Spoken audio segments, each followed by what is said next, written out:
ও everyone, তো আজকে আমরা বসে পড়েছি চুল কালার করতে। বসে পড়েছি আমি, কারণ আমার বান্ধবীর চুল কালার করা হয়ে গেছে আর ওর কালারটা দেখে আমার এত ভালো লেগেছে, আমি ভাবলাম আমিও করব। তো আজকেই নেল করে আসলো, আর করে এসে গ্লাভস ঢোকাতে পারছে না হাতে। তারপরে আমরা বসে পড়লাম। তো চায়ের আর ডিম দিয়ে মিক্স করতে হবে হেনাটা।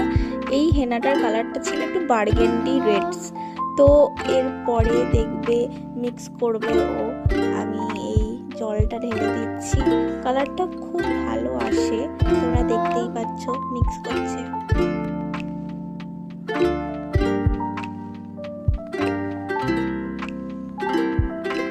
তো তারপরে আমি বসে পড়েছি কালার লাগাতে। অনেকটা করে, আমি বলেছি অনেকটা করে লাগিয়ে দিই যাতে পুজোর সময় আমার চুলগুলো সুন্দর লাগে, আমার অনেক বড় বড় চুল।